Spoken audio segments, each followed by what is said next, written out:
Hello friends. एक ऐसी murder mystery जो आज भी पुलिस एकेडमी के आपराधिक जांच करने वाले छात्रों के लिए कौतूहल का विषय है। कहानी शुरू करने से पहले अगर आपको हमारा चैनल पसंद आ रहा है तो प्लीज़ सब्सक्राइब कीजिए। ये 1922 में मार्च का महीना था।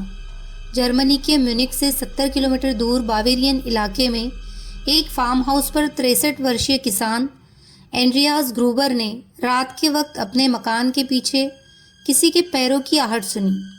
उसने अपनी सोती हुई पत्नी काजिला को जगाकर ये बात बताई। वो ध्यान से सुनने लगी, लेकिन उसे कोई आवाज़ नहीं आई। इतने में दूसरे कमरे से 2 साला जोसेफ, जो उनकी विधवा बेटी विक्टोरिया का बेटा था, उसके रोने की आवाज़ आई तो काजिला ने अपने पति को चुपचाप सोने के लिए कहा, क्योंकि उनकी बातों से बच्चे उठ गए थे और वैसे भी विक्टोरिया की बेटी काजिलिया को सुबह जल्दी स्कूल जाना था।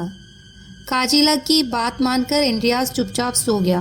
अगले दिन सुबह एंड्रियास ने अपने घर के बाहर एक अखबार पढ़ा देखा जो उनका नहीं था और किसी और भाषा में था। उसने आसपास पड़ोसियों से पूछा, लेकिन वो अखबार उनमें से किसी का भी नहीं था। एंड्रियास हैरान था। तभी उसकी नज़र अपने मकान के पीछे बर्फ में बने पैरों के निशान पर गई। मकान के पीछे कोई नहीं जाता था क्योंकि वहाँ कटीली झाड़ियाँ थी। उसने घर में सबसे पूछा, लेकिन सबने कहा कि वो मकान के पिछले भाग में नहीं गए थे। तभी उनकी नौकरानी बोली कि इस घर में ज़रूर किसी आत्मा का साया है। तभी रात को अजीब अजीब सी आवाज़ें आती है और वो डर के मारे काम छोड़कर चली गई। कुछ दिन बाद उनके घर की चाबियाँ खो गई। अब घर में नौकरानी तो थी नहीं कि उस पर शक किया जाए, इसीलिए उन्होंने पुलिस में कोई रिपोर्ट नहीं लिखवाई। शुक्रवार 31 मार्च को एंड्रियास परिवार ने एक नई नौकरानी मारिया बॉमगार्टनर 44 वर्षीय को काम पर रखा। सोमवार को जब डाकिया डाक डालने आया तो उसने देखा कि शनिवार को डाली गई डाक दरवाजे के सामने वैसी की वैसी पड़ी है। उसने पड़ोसियों से पूछा तो उन्होंने बताया कि उन्होंने भी कई दिन से एंड्रियास के परिवार में से किसी को बाहर निकलते नहीं देखा। और तो और विक्टोरिया की बेटी काजिलिया को भी स्कूल जाते नहीं देखा और न ही जोसेफ को बाहर खेलते देखा। डाकिये और पड़ोसियों को कुछ शक हुआ और उन्होंने पुलिस को इत्तला कर दी।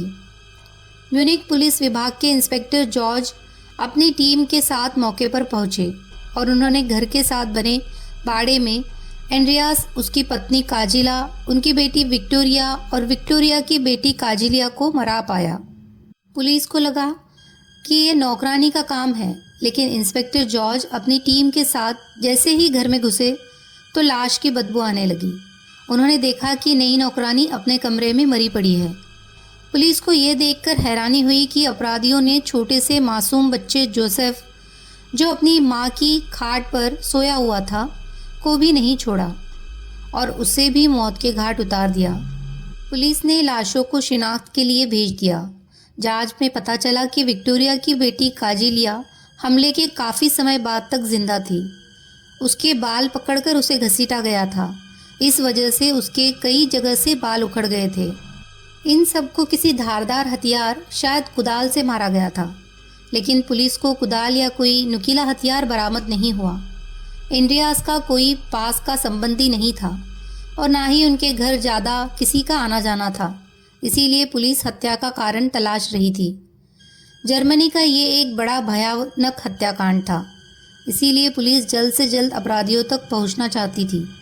पुलिस ने 100 से ज़्यादा लोगों को हिरासत में लेकर पूछताछ की, लेकिन कोई सबूत हाथ नहीं लगा।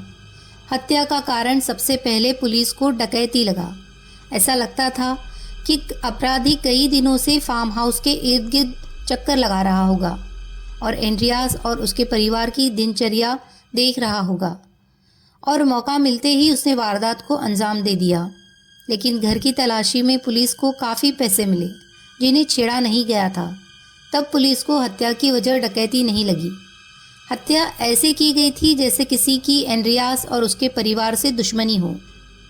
शक की सुई विक्टोरिया के मरे हुए पति पर भी उठ रही थी, क्योंकि विक्टोरिया का पति कार्ल गैब्रियल जो फौज में था और उसकी मौत की पुष्टि तो हुई थी, लेकिन उसकी लाश कभी बरामद नहीं हुई। वैसे भी एंड्रियास के पड़ोसियों का कहना था कि एंड्रियास की मौत के बाद उन्होंने उसके घर में किसी की छाया देखी थी और चिमनी से धुआं निकलते देखा था। पुलिस ने जांच की लेकिन कुछ भी पता नहीं चला। इस केस की खास बात यह है कि इसकी फाइल आज तक बंद नहीं हुई है और वक्त वक्त पर नए सिरे से इसकी जांच होती रहती है। आज भी कई आपराधिक जांच करने वाले छात्र इस केस की जांच करना पसंद करते हैं। हालांकि इतने वक्त बाद सबूत ढूंढना मुश्किल होता है, लेकिन फिर भी छात्रों के लिए ये केस कौतूहल का विषय है। एंड्रियास के फार्म हाउस को अब एक समाधि स्थल बना दिया गया है।